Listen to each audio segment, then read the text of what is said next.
Assalamualaikum warahmatullahi wabarakatuh. Selamat siang dan salam sejahtera. Selamat datang kepada seluruh peserta Dolan di seri ke-55 di akhir tahun ini di bulan Desember. Pada hari ini, tanggal 11 Desember, kita mengundang dari Perdami dengan topik besar adalah miopia yang akan dimoderasi oleh Dr. Linda Astari, spesialis DVE subspesialis dermatotropis dengan narasumber Dr. Ria Sandi Deneska, spesialis mata konsultan, dan Dr. Irma Praminiarti, spesialis mata, Dr. Spesialis mata Rumah Sakit Mata Undaan. Terima kasih kepada seluruh peserta yang sudah hadir pada pagi siang hari ini, dan untuk memulai acara kita dolan hari ini kami serahkan kepada Dr. Linda Astari. Monggo dokter.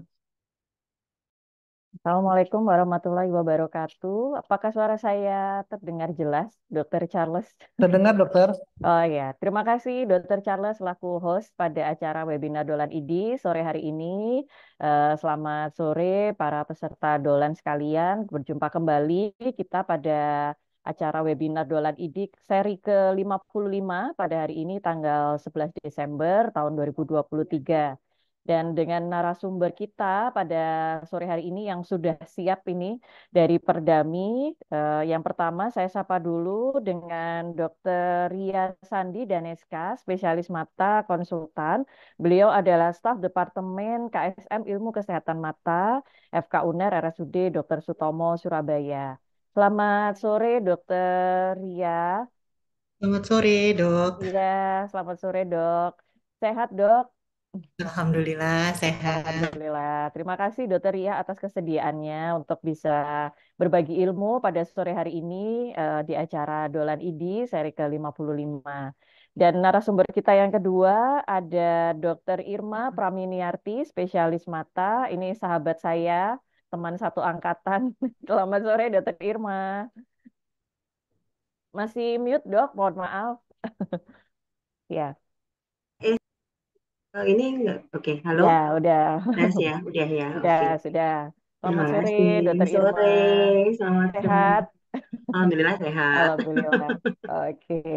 Ya, Dokter Irma ini adalah dokter spesialis mata di Rumah Sakit Mata Undaan ya, Dokter Irma ya. Iya, heeh, Ya, betul. terima kasih Dokter Irma atas kesediaannya untuk bisa berbagi ilmu dengan kami semua pada sore hari ini dengan topik miopia yang akan kita angkat pada webinar Dolan ID sore hari ini. Baik, untuk mempersingkat waktu, mari kita mulai saja. Mungkin untuk webinar Dolan ID sore hari ini, saya lihat pesertanya sudah mulai banyak nih dok. Sudah ada sekitar 230-an ya peserta yang join pada webinar sore hari ini. Mungkin sebagai pendahuluan, Dokter Ria ataupun Dokter Irma, mungkin bisa dijelaskan dulu ya dok, sebenarnya miopia ini apa sih dok gitu. Mungkin ya walaupun mungkin teman-teman sudah banyak yang tahu ya, atau mungkin juga mengalami ya kondisi miopia ini, tapi mungkin dari Dokter Ria dan Dokter Irma mungkin bisa memberikan sedikit pendahuluan, penjelasan terkait dengan miopia ini sebenarnya apa dan bagaimana. Saya persilahkan mungkin Dokter Ria dulu mungkin. Ya. Terima kasih. Sore ini tuh rencananya kami akan menyampaikan miopia dari dua sisi ya. Yang pertama mengenai Oh, fisiologi miopia, nanti akan disampaikan ya. oleh Dr. Irma, baru nanti bagaimana mengontrol miopia dengan saya. Silakan Dr. Irma Oke. ya. Jadi mungkin saya Ya, dulu ya. berarti Ini ada saya Dokter share Irma screen ya. dulu ya. Sebentar. Ya, silakan Dokter Irma. Oke, ini ada sedikit bisa dilihat ya. Iya, Oke, sudah terlihat Dokter sudah Irma ya. mungkin bisa di Oke, slideshow. Iya. sudah. Oke. Selamat sore. Perkenalkan nama saya Dr. Irma Paminiarti, spesialis mata. Terima kasih kepada panitia Dolan ID yang telah memberikan kesempatan sore ini untuk kita bersama-sama membahas tentang miopia. Apa sih sebenarnya miopia itu? Miopia itu kalau orang bilang itu rabun jauh ya, rabun jauh di mana yang gampangnya saja bahwa kita itu melihat objek dalam jarak baca dekat, maksud saya itu jelas, tapi untuk objek dalam jarak yang jauh, sekitar eh, lebih dari jarak baca itu adalah buram. Di sini ada tiga tipe, saya bagi menjadi miopia rendah, sedang, dan tinggi. Jadi rendah dikatakan rendah itu apabila kurang dari -3 dioptri, dikatakan sedang itu antara -3 sampai -6 dioptri, dan dikatakan tinggi apabila lebih dari -6 dioptri. Keluhannya apa sih sebetulnya miopia itu? Biasanya suka kedip-kedip ya, mata lelah, jadi suka kedip-kedip, atau kayak mata rasanya capek aja gitu.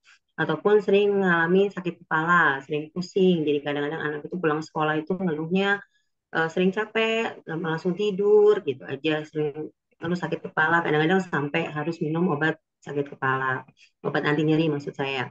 Terus atau kadang dia suka memicingkan mata gitu, membincangkan mata. Jadi kalau di kelas atau nonton TV itu dia suka apa ya, kayak bahasa Jawanya grip grip gitu loh itu. Terus ataupun dia kesulitan melihat jauh, jadi kalau di kelas itu dia selalu cenderung untuk maju. Ataupun juga kadang-kadang, mungkin saya nggak nulis di sini juga, kadang-kadang beberapa anak itu orang tuanya selalu mengatakan bahwa dia ini lebih suka dok main HP dibandingkan nonton TV. Jadi mungkin itu juga harus jadi perhatian ya. Jadi nggak semua anak itu main HP itu karena memang nggak ada masalah. Jadi mungkin memang dia memilih untuk main HP karena dia lebih jelas untuk jarak baca yang dekat. Sedangkan untuk kalau nonton TV, karena dia nggak jelas, dia cenderung untuk maju-maju, dan akhirnya biasanya dia akan dimarahin, dan dia menghindar daripada dimarahin, dia akan lebih baik memilih sesuatu yang mudah saja lah, kayak HP itu kan lebih jelas dia.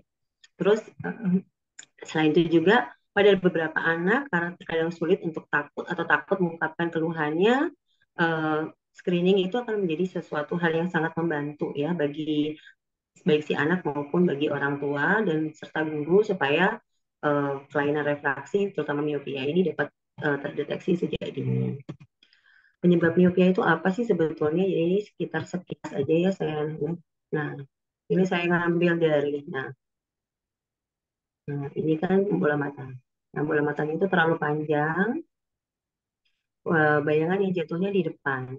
Nah, jadi kita nggak diterima di retina ya, jadi makanya persepsinya itu buram. Dr. Terus, Irma, boleh maaf dok, mungkin bisa di iya, slideshow ya dok.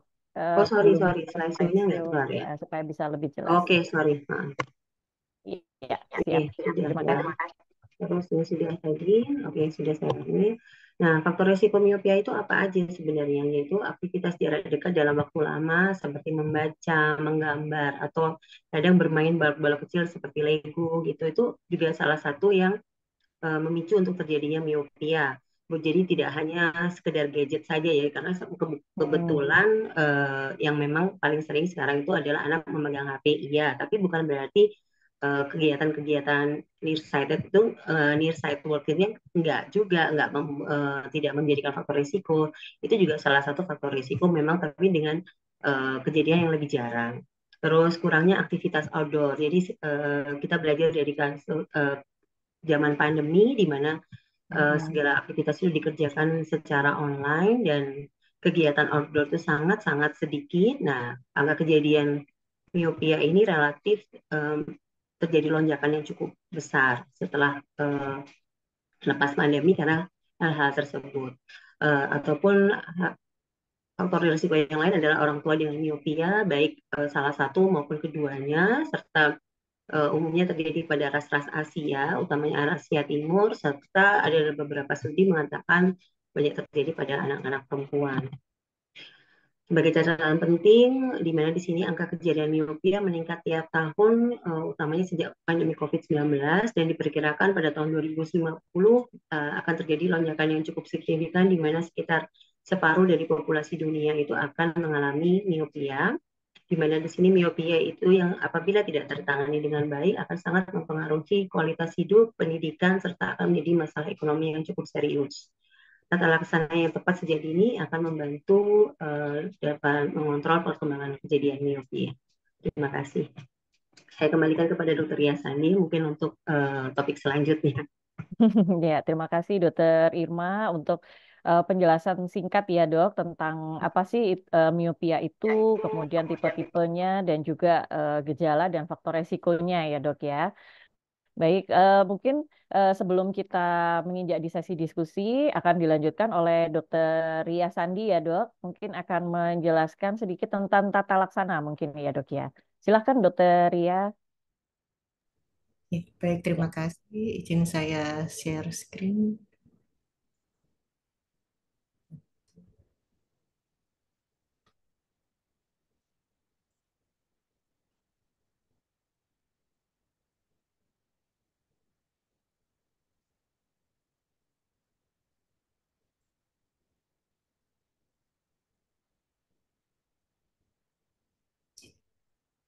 Oke, terima kasih. Sudah terlihat ya ini. sudah, Dok, sudah. Jadi melanjutkan yang disampaikan Dokter Irma, tadi sudah disampaikan semua ya Dokter Irma. Jadi kenapa sih myopia ini menjadi isu ya saat ini, isu internasional. Jadi merupakan salah satu eh, concernnya WHO saat ini. Kenapa? Karena satu, myopia itu angka kejadiannya terus meningkat. Diperkirakan kalau saat ini itu sekitar 30% prevalensinya, maka nanti tahun 2050 itu prevalensinya mencapai 50%. Berarti separuh Hmm. yaitu akan myopia. Kalau myopia memangnya kenapa gitu ya? Karena ternyata myopia ini tadi disampaikan Dr. Irma ada 3 derajatnya. Ada ringan, ada sedang, ada tinggi. Nah, yang tinggi ini yang berbahaya. Berbahayanya kenapa? Bisa sampai menimbulkan kebutaan. Kenapa? Karena ketika minus itu mencapai 5, 5 ini sebenarnya belum masuk tinggi ya. Kalau yang disebut tinggi itu 6. 5 saja, maka sudah berpotensi untuk menimbulkan komplikasi. Apa aja komplikasinya? Yang paling sering itu katarak, kemudian glaukoma, retina Hmm. detachment atau lepasnya retina, dan degenerasi makula karena myopia. Hal-hal ini itu merupakan salah satu penyebab kebutaan yang sebenarnya bisa dicegah. Kenapa kok bisa dicegah? Karena seharusnya begitu kita tahu kita minus, begitu kita tahu anak kita minus, kita bisa mengontrol nih supaya dia tidak menjadi lebih tinggi derajatnya Hmm. sampai menimbulkan Lebih tinggi. komplikasi. Terus kemudian kalau pada Iya. anak yang sering timbul masalah, kalau miopianya mencapai 5, maka akan timbul yang disebut dengan amblyopia atau malas. Di mana kalau amblyopia ini tidak ditangani segera dan tidak ditangani dengan tepat, maka seumur hidup akan terus ditanggung oleh si anak ini. Jadi masa depannya akan terpengaruh. Nah, yang Hmm. sekarang ini eh, apa yang bisa kita lakukan ya untuk mengontrol miopia itu kalau lihat gambar di sini ini kita lihat ya ini ada orang yang sedang berusaha menahan bagian belakangnya bola mata supaya tidak bertambah panjang. Kenapa? Hmm. Karena ada 3 faktor utama yang bisa menyebabkan miopia itu menjadi progresif atau bertambah. Yang pertama adalah kornea, kemudian lensa, dan panjang bola mata. Kalau kornea dan lensa itu sudah terprogram secara genetik dan tidak dipengaruhi faktor lingkungan. Jadi sudah dari lahir bawaannya seperti itu. Tetapi kalau yang panjang bola mata ini yang masih bisa dipengaruhi oleh lingkungan. Jadi sekarang upaya itu dilakukan gimana caranya supaya panjang bola matanya ini tidak bertambah. Jadi harapannya berhenti di sekitar 24-25. Kalau sampai 25 itu sebenarnya sudah termasuk panjang. Karena begitu bola mata ini lebih panjang, maka komplikasi-komplikasi tadi mulai terjadi. Nah, saat ini Hmm. kerjakan untuk mengontrol myopia ini, yang pertama mencegah dulu ya. Ini yang sebelah kiri ini mencegah. Iya. Mencegahnya ini yang paling efektif adalah dengan banyak-banyak beraktivitas outdoor, minimal 2,5 jam per hari. Aktivitas outdoor ini Hmm. maksudnya kena cahaya matahari. Meskipun tidak harus berjemur di bawah matahari, tetapi misalnya di teras gitu ya, asal kita terkena matahari itu sudah cukup. Dan itu minimal 2,5 jam. Siapa saja yang harus banyak beraktivitas outdoor gitu. Sebenarnya semua orang diharapkan begitu. Selain itu, yang penting adalah orang-orang yang berisiko. Tadi sudah disebutkan Dokter Irma. Kita satu ras Asia, kita orang Asia, ini resikonya tinggi sekali untuk terjadi myopia. Kemudian kalau ada salah satu atau kedua orang tua yang menderita myopia, maka kemungkinan untuk jadi myop besar. Jadi sebelum muncul myop, dicegah dengan aktivitas outdoor. Kemudian kalau kita banyak bekerja jarak dekat, tadi itu berisiko ya. Terus usia ya, kita usia berapa misalnya nih, kita usia anak kita di screening, usianya masih 5 tahun, tapi kalau diperiksa dia ada minus 0,25. Sebenarnya minus 0,25 ini belum bisa dikatakan myopia, karena yang disebut dengan myopia Hmm. itu minus 0,5 ke atas. Tetapi 0,5. Oke. tanda-tanda nih 0,25. Jadi dia harus dicegah gitu. Nah, kalau sudah terlanjur terjadi myopia, maka yang bisa dikerjakan nomor satu adalah koreksi dengan kacamata sesuai dengan ukurannya. Jadi jangan diturunkan. Berapapun ukurannya. Kadang-kadang kita ada -3, baru pertama pakai kacamata -3, takut gitu diturunin jadi minus. Maka itu justru akan memicu minusnya itu lebih cepat bertambah. Nah, kita lihat dari yang di sini ya, ini ada cara-caranya. Yang pertama dengan, ini kita mulai dari sini dulu ya. Pertama dengan kacamata khusus. Kacamata khusus ini didesain memang untuk mengontrol miopia. Jadi dia ada beberapa desain. Yang pertama ini seperti kacamata orang tua ya, bifokal. Ada plusnya di bawah, itu sekitar +1,5. Yang atas ini untuk mengkoreksi minusnya. Kemudian bentuk lain adalah progresif seperti ini, jadi nggak ada batasnya. Ini juga sama, ada plusnya 1,5 di bagian bawah dan atasnya minus. Kemudian ini kacamata jenis khusus, ini mungkin tidak beredar di Indonesia, jadi dia tepinya ini ada plusnya juga. Dan ini yang teknologi terbaru seperti ini, itu ada ini ya, ada 3 desain ini. Jadi bagian tengahnya ini minus, sekitarnya ini ada lingkaran-lingkaran kecil seperti sarang tawon yang terdiri dari lensa plus 3,5 biasanya. Nah, keuntungan dari kacamata ini adalah dia paling tidak invasif, jadi seperti kacamata biasa gitu. Dari segi harga dia relatif lumayan mahal ya, saya sebut harga di sini antara 2,5 sampai 5 juta, dan efektivitasnya dia paling kecil, antara 30 sampai 50%. Kemudian pilihan kedua adalah lensa kontak multifokal, jadi ada plusnya lensa kontaknya, tetapi ini lebih fungsinya sama sih untuk koreksi, tapi ada plusnya ya.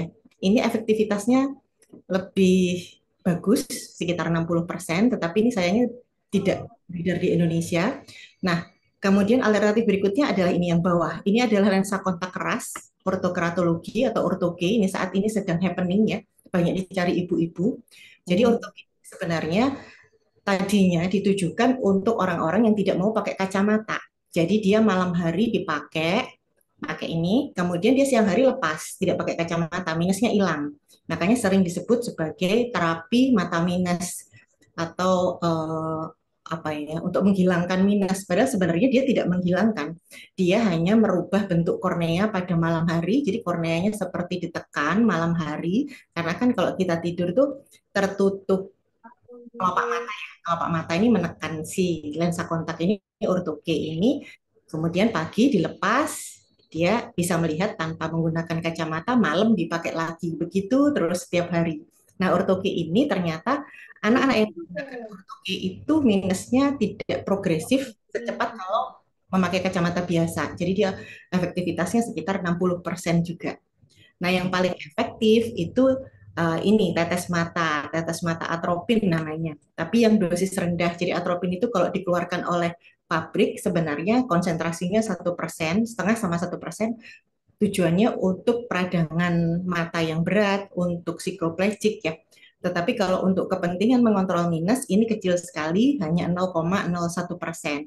Sehingga penggunaannya ini sifatnya off-label, tidak sesuai dengan peruntukannya.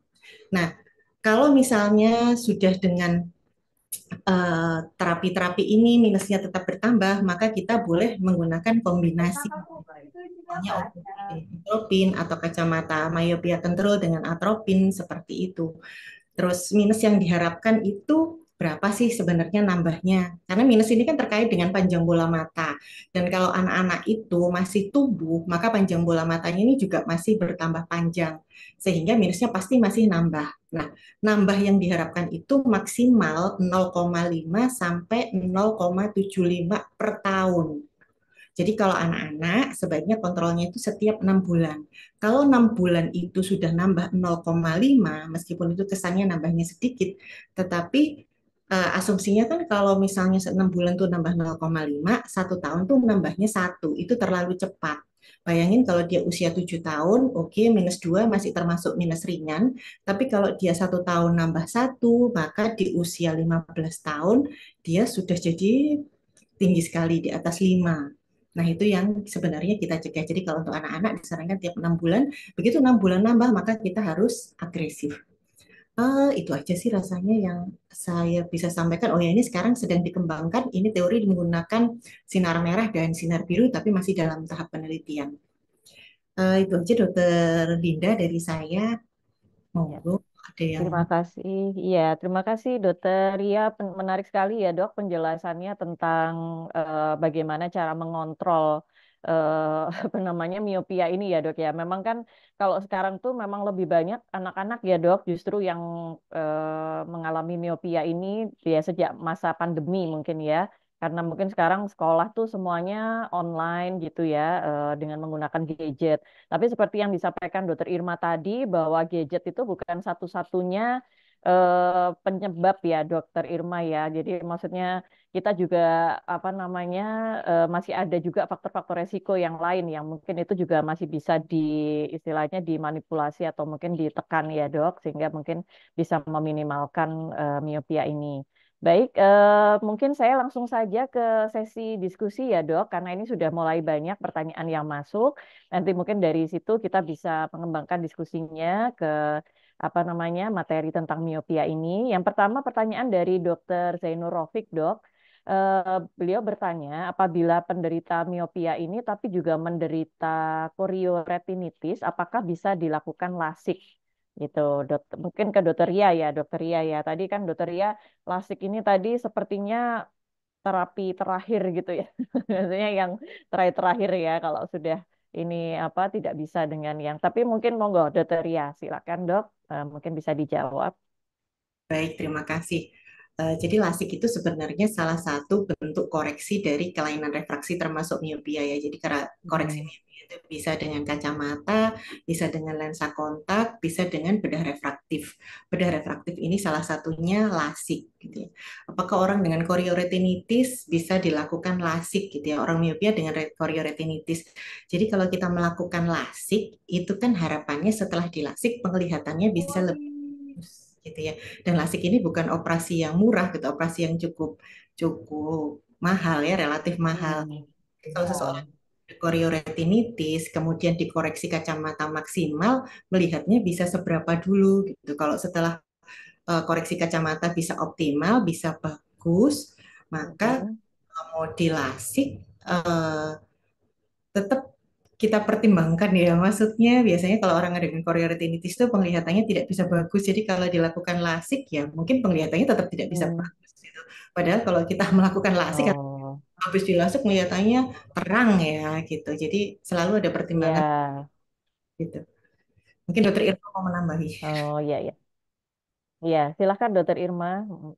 Kurang lebih sama sih, sama seperti Dokter Ria tadi katakan bahwa ini tergantung dari kondisi chorioretinitis yang diderita. Itu menyebabkan seberapa persen tajam penglihatan yang dipunyai oleh si pasien gitu. Hmm. Karena kalau seumpamanya memang chorioretinitisnya itu tidak terlalu mempengaruhi tajam penglihatannya, yang kondisi lasiknya mungkin masih akan bisa baik hasilnya gitu. Tapi kalau memang chorioretinitisnya ini sudah sangat mempengaruhi hasil tajam penglihatan akhirnya, ya mungkin uh, lasiknya juga tidak akan terlalu bermakna karena proses tindakan lasik dan uh, proses di mana chorioretinitis ini terjadi itu uh, pada dua tempat yang sangat berbeda.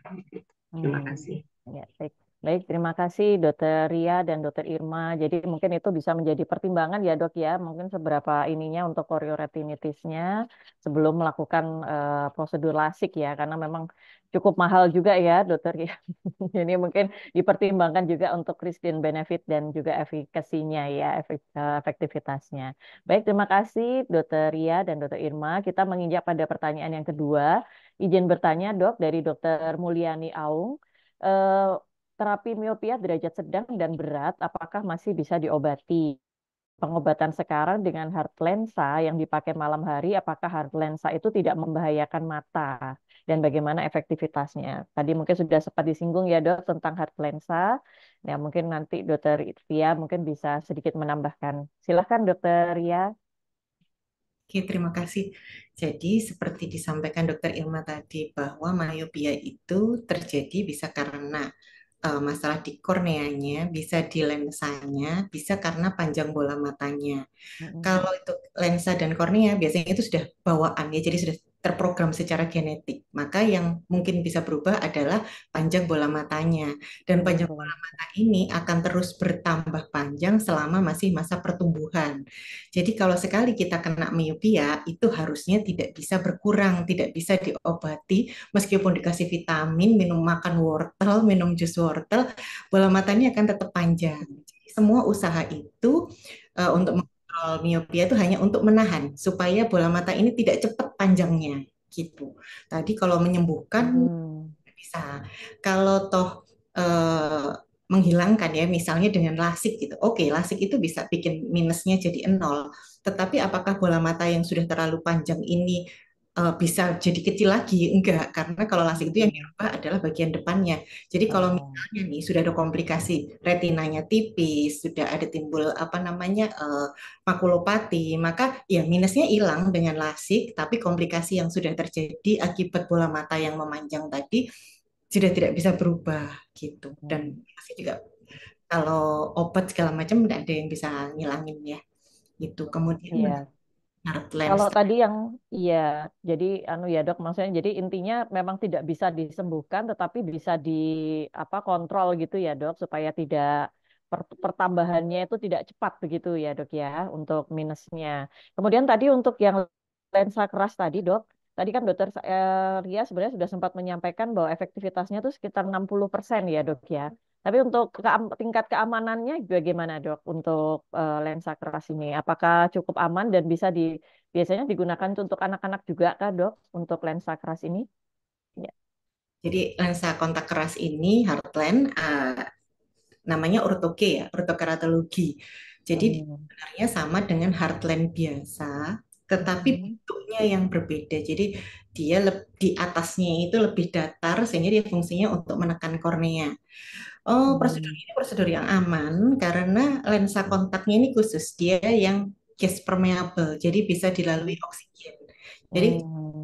softland, kemudian hardland itu kenapa sih kok timbul komplikasi gitu? Masalah utamanya sebenarnya adalah karena selama kita menggunakan softland atau hardland itu oksigenasi ke kornea ini kurang. Sedangkan bahan untuk ortokeratologi ini adalah rigid gas permeable. Jadi dia bisa dilalui oksigen yang memang aman-aman saja kalau digunakan untuk tidur. Dan Hmm. dia kan pakainya hanya selama tidur ya. Kemudian siang kan dia Iya. apa-apa. Jadi relatif aman asal perawatannya bagus. Jadi Hmm. perawatannya apa? Cuci tangan. Kemudian sebelum dipasang, hartanya dicuci pakai cairan khusus. Hmm. Pasang, dipakai tidur malam, paginya kita cuci tangan, dilepas, hardline-nya dicuci, direndam pakai cairan khusus. Kemudian seminggu sekali dibersihkan pakai cairan khusus lagi, yang berbeda lagi, Hmm. menghilangkan kotoran. Jadi selama itu dipatuhi, rasanya aman-aman saja dan harus Aman ya, Dok ya. digunakan untuk anak-anak maupun dewasa ya. Dewasa. Baik-baik, Dok. Baik, terima kasih Dokter Ria. Jadi mungkin tadi sudah disampaikan ya, sudah dijelaskan oleh Dokter Ria tentang lensa keras. Kemudian berikutnya ada pertanyaan dari Dokter Ayu Leliana Dewi. Saat koreksi miopia, apakah kacamata ini harus selalu dipakai dok juga saat aktivitas outdoor gitu? Soalnya kan kadang-kadang memang ini ya dok ya, apa beredar nggak mitos ya di masyarakat. Jadi kalau supaya minusnya nggak makin nambah itu justru nggak dipakai gitu kacamatanya atau ukurannya itu jadi nggak sesuai gitu ya jadi katanya itu kalau dipakein kacamata nanti malah nambahnya cepet nah itu juga ada yang seperti itu juga mungkin Dokter Irma bisa memberikan penjelasan dok ya silahkan Dokter Irma. Oke, terima kasih. Tadi sudah seperti yang sudah dijelaskan oleh Dr. Ria Sandi bahwa semakin dikurangi kaca kalau sudah terjadi miopia memang sebaiknya diberikan ukuran kacamata itu sesuai dengan ukuran yang Ukurannya ya. Hmm. seharusnya. Jadi tidak boleh dikurangin, apalagi jarang sekali dipakai gitu. Karena Hmm. memang ya itu tadi terkait dengan progresivitas miopia itu sendiri. Karena akan merangsang perpanjangan bola mata itu akan menjadi lebih cepat menurut penelitian yang terbaru seperti itu. Jadi akan otomatis angka miopianya akan semakin cepat gitu. Jadi mitos yang AD sekarang ini sebenarnya salah ya, sudah terbantahkan. Hmm. Jadi kalau toh memang untuk aktivitas outdoor ya kalau memang hanya sebentar-sebentar mungkin masih bisa, tapi tidak untuk jangka Hmm. waktu lama begitu. Ya, terima Hmm. kasih. Baik, baik. Ya, baik. Terima kasih, Dokter Irma. Jadi memang harus koreksi miopia ini memang harus sesuai dengan ukurannya ya, Dok ya. Jadi bukannya yang justru kalau tidak di bawah atau di bawah ukurannya ataupun malah nggak pakai itu memang suatu mitos yang salah ya, dan itu memang sudah terbantahkan. Baik, terima kasih, Dokter Irma. Berikutnya ada pertanyaan untuk ke Dokter Ria. Bila kami sudah pernah lasik 5 tahun yang lalu, kemudian diperiksa refraksinya okulosinistra ini minusnya 0,5 ya dok ya, atau S 0,5, okulodextranya C minus 0,5. Apakah harus pakai kacamata lagi atau bisa digunakan ortoke dok? Mohon penjelasan. Terima kasih. Ya, saya persilakan dokter Ria. Oke, terima kasih pertanyaannya. Berarti sudah dewasa ya. Iya, Apa namanya? iya, Dok. Kacamata itu tadi nyambung pertanyaan yang tadi, kapan sih harus dipakai terus? Itu Mm-mm. terutama pada anak-anak ya. Kenapa? Mm-mm. Karena kalau kacamata itu tidak dipakai, maka justru akan memicu bola matanya lebih panjang dan itu hanya terjadi Mm. kalau sudah 18 tahun ke atas, biasanya bola mata ini sudah tidak bertambah panjang. Sehingga kalau misalnya nih eh, pasien merasa perlu pakai kacamata, ya monggo pakai kacamata. Tapi misalnya kalau dia tidak pakai kacamata, kalau sudah dewasa, tidak akan membuat minusnya itu jadi bertambah gitu. Jadi kalau seperti Mm. eh, pasien tidak terganggu, kita tidak terganggu ya aktivitas kita sehari-hari, cukup bisa melihat dengan baik. Minus setengah kan tidak terlalu buram ya, mungkin Iya, satu atau dua oke baris, gitu ya dok. Mm. maka tidak harus memakai kacamata, apalagi memakai ortoke gitu. Hmm. Monggo aja, tapi kalau terganggu, biasanya dokter ya, kalau dokter butuh penglihatan yang jelas, memakai kacamata. Buram ya dok ya. Iya iya. Oh Amati. iya iya baik. Oh iya. Jadi berarti memang benar ya dok kan ada juga ya mitos-mitos maksudnya nanti ini apa minusnya tuh bakalan berhenti ini nambahnya kalau sudah usia berapa tadi kan dokter ya bilang usia 18 tahun ya dok ya. Berarti ya Biasanya sih 18 tahun di secara 18 tahun ya. ini Hmm. orang sekarang itu masih banyak bekerja jarak dekat dengan komputer, dengan buku, maka masih bisa bertambah, tetapi sudah tidak seprogresif Mm-mm. ketika usia masa pertumbuhan. Tidak secepat tidak secepat pada saat masa pertumbuhan ya dok ya. Jadi kalau pada anak-anak memang kacamatanya harus dipakai terus ya dok, justru ya, memang supaya tidak karena apa namanya supaya tidak semakin progresif apa ininya pertambahannya ya dok. Baik, terima kasih dokter Ria penjelasannya. Baik, untuk berikutnya ada pertanyaan kepada dokter Ria, apakah beda antara miopia aksial dan refraktif? Nah, ini tadi kayaknya belum sempat disinggung ya dok ya. Gimana dok? PDS Silahkan kayaknya ini ya. ya. Oh ya, Dokter Irma. Silahkan Dokter Irma. Iya, Kan dok. muridnya dokternya, jadi dokternya aja yang jawab. Saya yang tanya ini. Gitu ya. Ya, silakan Dokter Dia. Jadi miopia itu macam-macam ya, memang ada yang miopia. Ini intinya itu eh, ada tiga hal ini yang berpengaruh ya. Satu, kornea. Dua, Heeh. lensa. Tiga, panjang bola mata. Kalau Mm-mm. miopia itu karena panjang bola mata, namanya miopia aksial. Tetapi kalau Hmm. masalahnya itu pada kornea, korneanya yang terlalu lengkung, itu miopia kurvatur. Kalau miopia indeks biasanya terjadi pada masalahnya di lensa yang sering ya, misalnya nih mulai timbul katarak, mulai timbul kekeruhan. Maka lensa ketika masih muda itu bening, ditembus cahaya baik-baik saja. Kalau dia mulai ada kekeruhan, nah cahayanya ini kan difokuskannya jadi berubah. Itu yang namanya miopia indeks.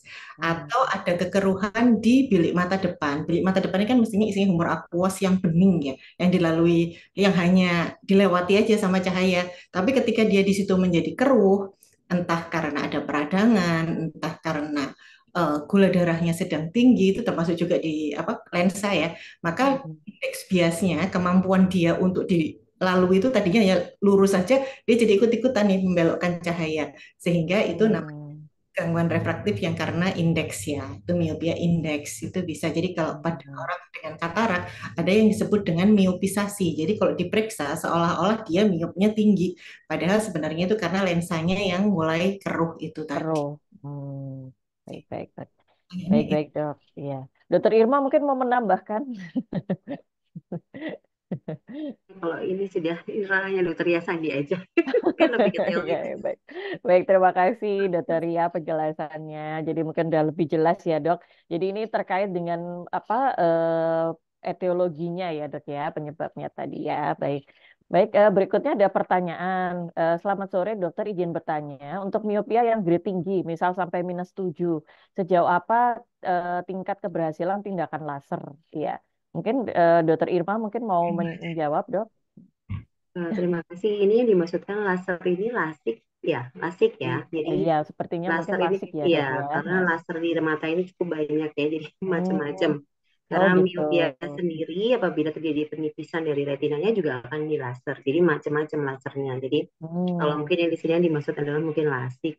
Keberhasilan tindakan lasik ini sendiri juga tidak hanya tergantung dari besar minusnya ya sebenarnya. Jadi juga Hmm. tergantung dari kondisi korneanya si pasien. Hmm. Karena yang akan dilakukan tindakan lasik itu adalah kornea si pasien. Jadi nanti akan pemeriksaan pralasik dahulu untuk mengetahui Hmm. ketebalan kornea si pasien dan Hmm. besar laser yang akan diberikan terkait dengan minus yang diderita. Nah, kira-kira sisi kornea pasien ini apakah masih cukup normal, cukup aman atau tidak. Jadi saya tidak bisa mengatakan Hmm. bahwa sejauh apa tingkat keberhasilan karena data yang ada itu nggak lengkap. Individual. Gitu. Iya, Oh ya, tiap ya. orang Baik, baik. berbeda. Ya, mungkin Dokter Yas Sandi Beda-beda mungkin ya, bisa Dok. menambahkan. Iya, silakan Dokter Ria, mungkin ada tambahan, Dok. Ya, terima kasih. Jadi kalau lasik itu berarti kan ya sekali lagi balik lagi gitu. Miopia itu sebabnya apa? Kornea, lensa, panjang bola mata gitu. Panjang bola mata. Ini paling gampang kornea karena paling luar ya. Nah, kornea Hmm. ini salah satunya dimanipulasi dengan lasik. Jadi lasik itu mengurangi powernya kornea ya dengan ditipiskan, dipahat Hmm. menggunakan laser. Nah, apakah dia bisa berhasil atau tidak tergantung dari besarnya minusnya berapa, ketebalan korneanya berapa, kondisi pupilnya bagaimana, apakah nanti bisa hilang minusnya sama sekali atau mungkin kalau tidak memungkinkan ada sisa gitu. Jadi memang sebelum melakukan lasik ada screening terlebih dahulu mulai dari ketebalan kornea, penglihatannya bisa bagus sampai seberapa, kemudian kondisi retinanya gitu untuk mempertimbangkan risiko-risikonya. Karena setiap tindakan itu pasti ada risikonya ya. Jadi kita tuh mempertimbangkan manfaat dan kebaikan, manfaat dan keburukannya dan risikonya. Itu sih. Risk and benefit-nya. Ya, ya, baik. Baik, baik. Terima kasih, Dokter Ria. Jadi memang individual sekali ya, Dok. Mungkin banyak faktor yang mungkin bisa mempengaruhi dari efektivitas dari lasik itu sendiri.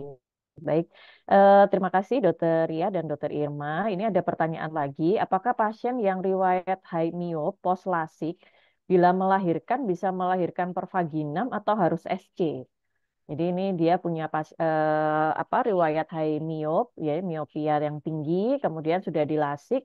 Nah, itu apakah bisa melahirkan secara pervaginam atau harus seksio? Mungkin dari Dokter Ria atau Dokter Ima, Dokter Ria barangkali, Dok. Jadi sebenarnya sih kalau kalau kita menyarankannya memang kalau ada high myop yang ditakutkan itu apa sih retinanya jadi lebih tipis yang dikhawatirkan kalau kalau mengejan itu terus jadi lepas gitu ya robek tapi Hmm. sebenarnya sih angka kejadiannya itu tidak banyak satu tapi kalau daripada kita merasa tidak yakin ragu-ragu mungkin lebih baik kalau Hmm. memang ada high myop sebelum melahirkan dicek dulu retinanya pakai alat khusus ya trimirror Goldman Hmm. ini dilihat retinanya sampai ke perifer. Kalau di situ ada tanda-tanda penipisan retina yang sampai ada lubang segala macam, itu sebaiknya dilaser dulu sebelum melahirkan. Setelah itu mau melahirkan normal tidak apa-apa. Tidak masalah. Baik, baik. Terima kasih Dokter Ria. Terus ini ada pertanyaan nih mungkin ke Dokter Irma ya, Dok. Kalau dari nutrisi yang bisa menghambat bertambahnya miopia itu apa ada, Dok? Kan selama ini kan mesti wortel gitu ya, banyak minum jus wortel gitu. Tapi sebenarnya apa memang ada yang secara evidence base itu nutrisi tersebut bisa menghambat gitu dok untuk bertambahnya miyop ini. Mungkin sebagai terapi apa ya tambahan ya untuk nutrisinya. Silahkan Dokter Irma. Ya, oke, seperti yang sudah bolak-balik diutarakan tadi ya, bahwa sebenarnya memang tidak ada terapi Hmm. medikamentosa ataupun nutrisi khusus terkait dengan untuk apa ini tadi, mengobati Ya untuk menghambat dok paling tidak menghambat itu kan, ya paling untuk tidak untuk menghambat eh, tambahan itu tidak gitu dok ada. Jadi nggak ini ya. Hmm. tidak ada. Jadi memang lebih ke arah apa ya, gaya hidup gitu ya, gaya hidup dan faktor-faktor resiko yang sudah disebutkan tadi. Dan ini umumnya memang kembali lagi terjadinya umumnya pada anak-anak karena terkait dengan Mm-mm. eh, perkembangan bola mata yang masih cukup Masih masih terjadi ya di masih bawah usia, terjadi. terutama terjadi pada usia di bawah 18 tahun gitu. Ya. Oke, baik-baik. Jadi memang dari nutrisi ini tidak ada ya dok ya, baik itu untuk menyembuhkan ataupun untuk menghambat progresivitasnya. Jadi itu memang memang tidak ada ya, dokter Irma ya sudah tadi udah ditegaskan. Jadi mungkin kita juga nggak boleh memberikan apa istilahnya harapan. Kadang-kadang kan dokter kan juga Ya, bingung ya ditanya gitu, kadang terus jawabnya iya mungkin jus wortel gini-gini ya, ya, tapi jangan ternyata sampai kebanyakan wortel juga nanti kasihan juga anaknya kayak Z6 yang ada nanti jadi iya. kuning anaknya Iya, kebanyakan makanya itu wortel. kayak ya. Baik, terima kasih Dokter Irma atas pencerahannya. Iya. Baik, untuk pertanyaan berikutnya, Dokter Ria, apa syarat terapi lasik, Dok? Untuk ini terapi lasik tuh mungkin ada syarat-syarat khusus, Kak, Dok. Selain mungkin tadi mungkin ada screening dulu ya, Dok ya, tentang kondisi korneanya. Tapi syarat-syarat lain apakah ada, Dokter Ria? Syarat-syarat lain apa ya? Satu, Kalau dari usia atau apa nggak ada usia. batasan ya, Dok?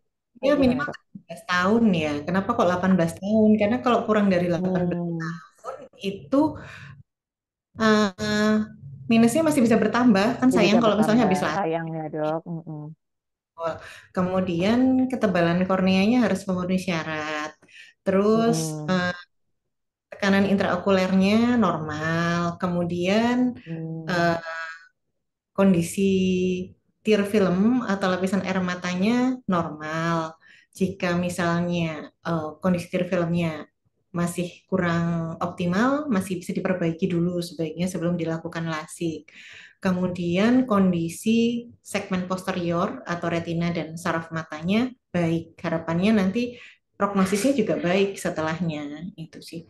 Mungkin Mm. dokter tambahan. Ada tambahan Kak, Dok? Atau mungkin ada suatu ini, Dok, kondisi-kondisi sistemik yang merupakan kontraindikasi gitu, Dok, untuk tindakan lasik ini, Dok? Apakah Ya, ada, Dok? biasanya sih terkait dengan kasus-kasus autoimun ya, mungkin jadi pertimbangan untuk melakukan tindakan lasik ya. Jadi Hmm. kontraindikasi untuk melakukan tindakan lasik Hmm. itu sih sebetulnya. Terus ya biasanya kembali lagi nanti akan dilakukan pemeriksaan-pemeriksaan pralasik sih, itu dulu sebelumnya. Jadi Hmm. eh, untuk kasus-kasus yang kondisi-kondisi yang kurang ideal ya, mungkin sebaiknya memang selain usia 18 tahun juga nanti kita evaluasi juga apabila sudah memakai lensa kontak, mungkin memang sebaiknya lebih ini ya, ada jeda waktu untuk dilakukan tindakan lasik. Jadi mungkin kalau nggak salah minimal 2 minggu ya untuk lepas gitu. Minimal 2 minggu harus lepas lensa kontak gitu. Jadi seperti itu. Jadi supaya hasil pemeriksaan pralasiknya juga lebih akurat gitu. Oke, ini masih menyambung tentang lasik nih, Dok. Berapa kapasitas maksimal miopia bisa diturunkan dalam satu tindakan lasik? Minusnya tuh bisa berkurang maksimal berapa, Dok, untuk tindakan lasik ini? Ya kayak tadi yang mungkin saya jawab ya. Jadi ya seperti itu. Kita nggak bisa bilang bahwa Nggak bisa berapa yang bisa menentukan ya. itu. Jadi memang banyak faktor yang mempengaruhi seberapa besar minus yang bisa diturunkan. Jadi yang sudah tadi dokter Yasan dikatakan bahwa eh, banyak dari ketebalan korneanya itu sendiri, terus kondisi air mata si pasien, terus faktor sistemik, besar minusnya, sisa kornea yang nanti akan eh, perkiraannya akan didapat setelah tindakan lasik. Nah, itu semua akan menjadi pertimbangan. Selain itu juga usia. Jadi Hmm. tidak bisa kalau hanya mengatakan kita melihat hanya dari satu faktor saja. Jadi tindakan sama seperti tindakan bedah lainnya, bahwa tindakan yang dilakukan itu tidak hanya butuh satu data, tapi kita butuh secara keseluruhan untuk melakukan suatu tindakan medis. Terima kasih. Tapi secara rata-rata dok, kalau misalkan pada kondisi normal ya, maksudnya semua kondisinya itu ya istilahnya sesuai lah ya ininya, itu kira-kira minusnya tuh bisa berkurang berapa dok? Mungkin yang yang yang rata-rata Kalau lah. dikatakan berkurang berapa itu sulit ya. Jadi kalau biasanya kita Hmm. batasannya itu mungkin antara sekitar minus 10 sampai 12 lah. Itu yang bisa Hmm. dilakukan tindakan. Itu baru kita bisa jawab. Tapi kalau seberapa besar Oh, kekurangannya, nah itu yang itu sulit belum karena memang bisa ya. karena tiap orang itu kan pasti berbeda kondisinya. Gitu. Jadi Hmm. tidak bisa disamakan. Nggak Jadi bisa diperkirakan ada ya yang dok. minusnya kecil tapi korneanya itu tidak cukup. Nah, itu memang Hmm. mungkin sisa. Tapi ada juga yang kasus yang minusnya mungkin sekitar minus 5, tapi kondisi korneanya itu ternyata sisanya cukup banyak setelah dilasih. Ya bisa habis. Jadi memang tiap orang Hmm. berbeda-beda Ya, kondisi. Jadi tidak lain-lain ya bisa dok. dikatakan. Iya, betul. Ya, ya, baik-baik. Terima kasih, Dokter Irma. Berikutnya pertanyaan dari Anonimus ya, Dok. Apakah jika miopia rendah tidak menggunakan kacamata, miopianya dapat bertambah? Atau apakah miopia rendah ini dapat hilang kalau sehari-hari menggunakan kacamata? Nah, ini kan tadi mungkin kalau setelah usia 18 itu sebenarnya tadi mungkin relatif tidak progresif ya pertambahannya. Nah, ini kalau miopianya rendah, kalau nggak pakai kacamata itu apakah dapat bertambah, Dokter Ria? Ataukah kalau miopianya rendah itu akhirnya akan hilang begitu? Kalau jika sehari-hari pakai kacamata, mungkin silakan, Dokter Ria.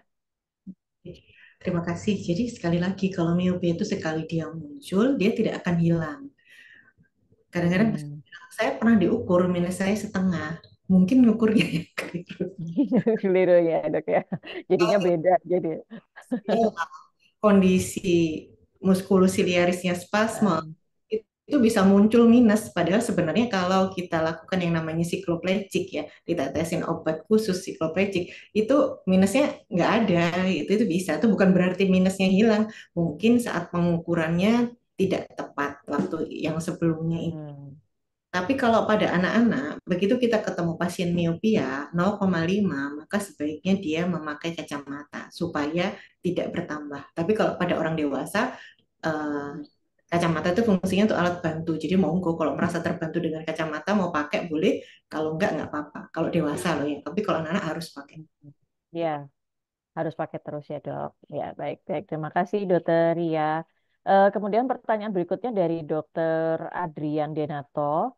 Bagaimana mekanisme atropin dapat memperlambat peningkatan miopia dan berapa dosis hariannya? Mungkin silahkan mungkin dari Dokter Irma untuk penggunaan Mungkin dokter atropin, Dok. Ria saja ya. Ya. Tadi kan sekalian sudah topik yang dibahas sama dokter Ria saja. Ya udah. Biar Oke, lebih mungkin jelas saja. Dokter Ria gimana Dokter Ria penggunaannya? Kalau mengenai penggunaan atropin, itu dipakainya sehari sekali pada malam Hmm. hari 1 tetes. Pakainya sampai kapan? Sampai minusnya stabil. Paling nggak kita observasi 1 atau 2 tahun. Kalau sudah Hmm. stabil, artinya tidak bertambah dengan cepat, maka kita boleh menurunkan frekuensinya menjadi misalnya 1 minggu 3 kali. Gitu. Hmm. Mengenai mekanisme bagaimana atropin ini menghambat miopia. Jadi sampai sekarang penelitian tentang miopia itu belum selesai dan belum sepakat. Gitu. Hmm.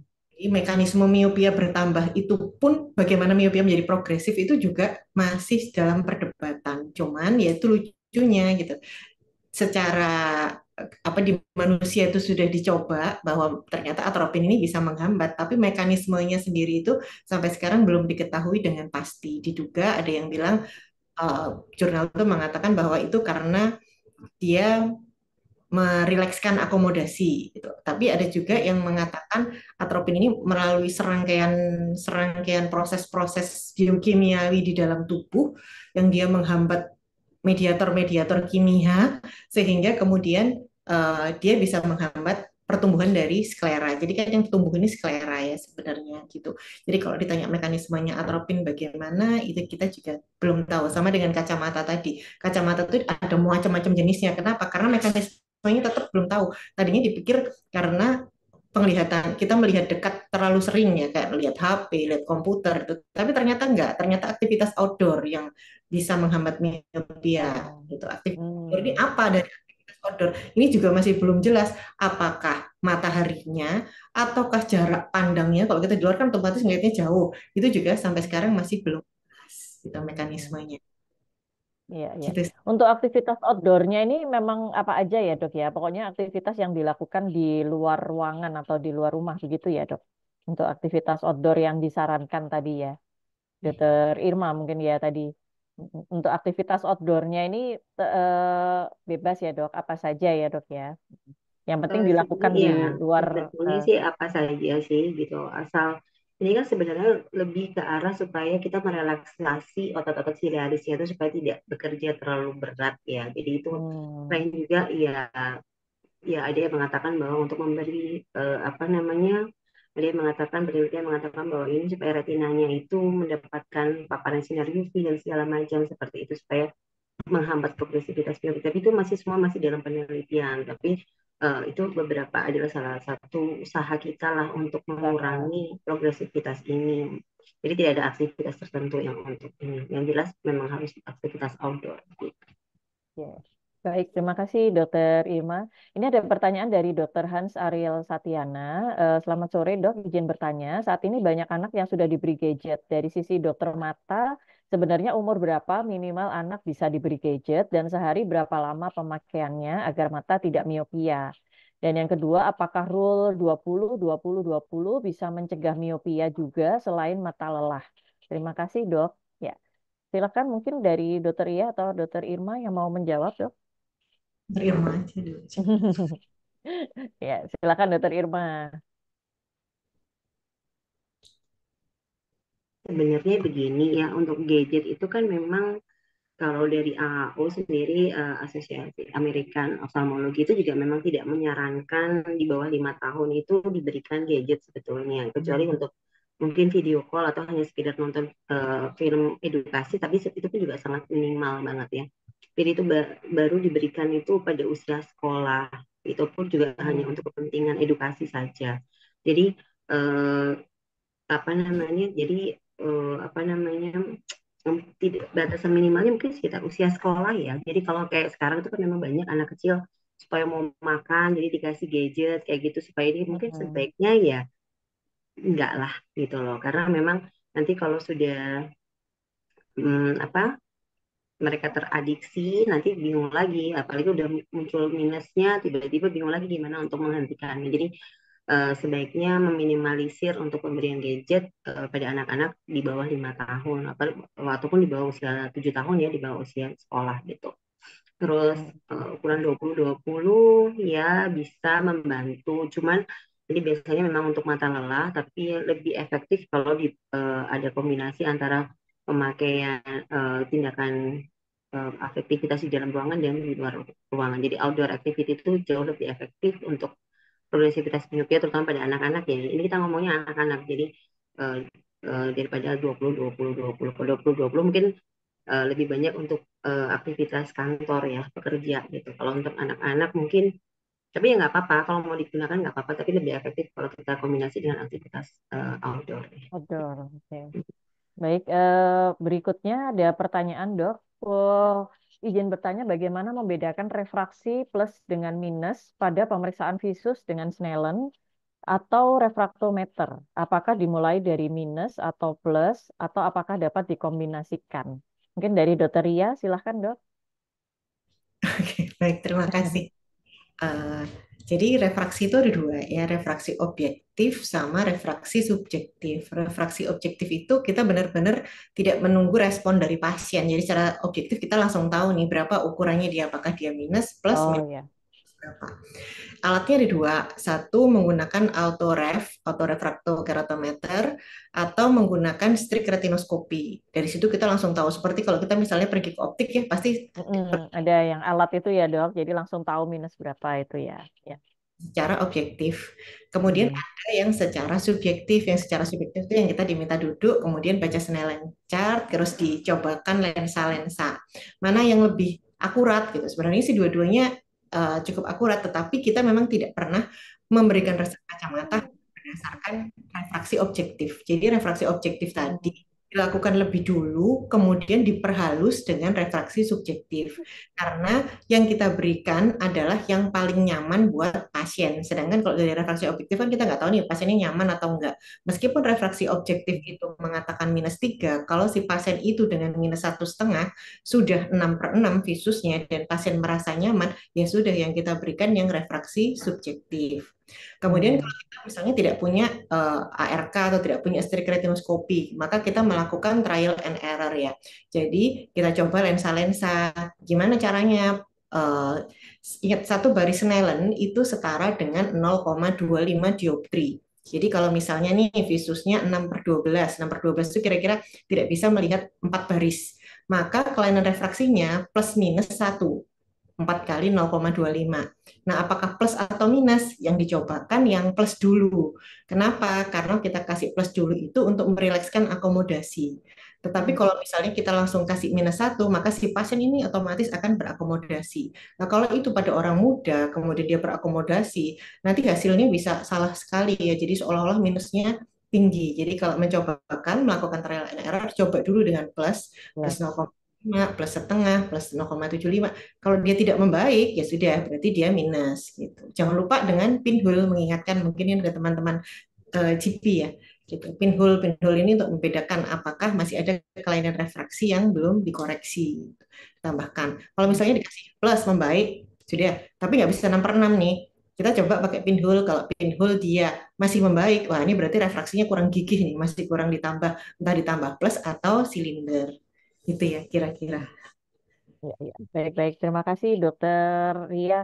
Sebenarnya menarik sekali ya, Dok, pembahasan kita pada sore hari ini. Cuman memang waktunya ini udah hampir mendekati apa namanya habis. Ya, mungkin satu pertanyaan terakhir ya, Dokter Charles ya, nggak apa-apa ya, Dokter Charles selaku host ya. Dok, kalau untuk tadi miopi yang dengan silinder itu apakah juga bisa boleh dilakukan lasik, Dok? Itu kalau ada silindernya. Suhunya Mungkin dari iya. Silakan Dokter Irma. Sebenarnya sih memang semuanya itu selain kacamata bisa dilakukan lasik. Memang kembali lagi tergantung dari pemeriksaan pralasiknya bagaimana dan sebesar Hmm, apa ukuran minus yang silindernya gitu. Jadi eh, bisa, bisa. bisa Kalau ya memang dok di ya. Tuh. bisa, Kondisinya bisa. memang memungkinkan gitu bisa ya dok ya. Baik. Bisa. Baik, mungkin karena waktu ya dok, mungkin jadi saya akhiri untuk sesi tanya jawabnya. Mungkin sebelum kita apa namanya akhiri untuk webinar dolan pada sore hari ini, barangkali Dokter Ria dan Dokter Irma ada take home message dok untuk para peserta webinar Dolan ID terkait dengan topik miopia kita pada sore hari ini. Silahkan Dokter Ria, mungkin ada pesan-pesan ataupun message ya dok untuk para sejawat kita semua terkait topik miopia ini dok. Ya. Terima kasih. Saya berpesan untuk sejawat semua. Jadi, deteksi dini itu penting sekali ya. Jadi, eh, semakin dini diketahui, maka kita akan menghindarkan pasien, terutama anak-anak, dari komplikasi yang bisa berujung pada kebutaan. Hmm. Minimal mengganggu masa depannya. Nah, kapan dikerjakan sedini mungkin gitu. Harus bisa dikerjakan. Jadi kita mulai dari keluarga kita, pasien kita. Kalau mungkin kita bekerja di puskesmas ada program untuk screening, alangkah baiknya kalau itu dikerjakan karena itu sudah bisa Hmm. menolong pasien-pasien kita. Itu sih. Itu Hmm. dari saya. Silakan dokter. Ya, silakan Dokter Irma. Ya, kurang lebih hampir sama dan mungkin mengingatkan kembali bahwa pemakaian kacamata pada anak-anak itu bukan sesuatu hal yang tabu ya. Jadi mungkin jangan apa nggak usah lah untuk memberikan menakut-nakutin pasien atau mungkin saudara ataupun mungkin anak kita sendiri mungkin bahwa memakai kacamata itu adalah sesuatu hal yang apa salah gitu ya. Jadi kalau sudah polis kacamata itu berarti sudah apa ya akhir dari segalanya, oh tidak enggak. Hmm. Jadi justru seperti tadi dikatakan Dr. Ria Sandi bahwa deteksi dini itu adalah sangat penting. Ini terkait dengan kemajuan tajam penglihatan untuk nanti mencapai tajam penglihatan yang baik di masa pada saat dia masa pertumbuhan itu sudah berakhir. Jadi berhenti lah maksud saya. Jadi supaya nanti teknologi kedokteran ini kan sudah terutama di bidang mata sudah semakin canggih ya. Jadi nanti kalau semuanya suatu hari mau dilasik ataupun apa itu tidak akan menyesal karena akan mendapatkan hasil yang baik apabila koreksi dan deteksi dini itu sudah dilakukan gitu. Terima kasih. Iya. Baik, terima kasih Dokter Irma, Dokter Ria ya. Alhamdulillah. Jadi tadi mungkin sudah disampaikan banyak hal ya oleh Dokter Ria dan juga Dokter Irma terkait dengan miopia. Mudah-mudahan bermanfaat untuk para sejawat sekalian dan juga mungkin untuk masyarakat luas ya, Dok. Terima kasih Dokter Ria atas sharing ilmunya, juga Dokter Irma. Jangan bosan-bosan ya, Dok, untuk tampil di acara Bebina Dolan ini mungkin nanti beda gitu ya, Dok. Terima kasih sekali atas sharing ilmunya. Semoga bermanfaat untuk kita semua dan semoga juga sehat selalu untuk Dokter Ria dan juga Dokter Irma. Baik, terima kasih. Dengan demikian saya kembalikan kepada Dokter Charles selaku host webinar Dolan ID pada sore hari ini untuk menutup acara webinar Dolan ID kita pada sore hari ini. Terima kasih, Dokter Charles, saya kembalikan. Terima kasih Dr. Linda, terima kasih kepada Dr. Ria Sandi dan Dr. Irma Praminiarti, topik yang sangat bagus pada hari ini, dan juga terima kasih kepada 500-an lebih peserta Dolan ID Surabaya pada hari ini. Jadi untuk minggu depan kita akan mengundang Teraboy dengan kita bedah onkologi Indonesia. Dan kita akan membahas topik mengenai deteksi dini kanker mama dengan moderator Dr. Ula Hanifah dan narasumber dengan Dr. Asti Wihandono, spesialis bedah subspesialis onkologi konsultan, dan Dr. Vivi Viane Kristiana Magritenggo, subspesialis bedah subspesialis onkologi konsultan.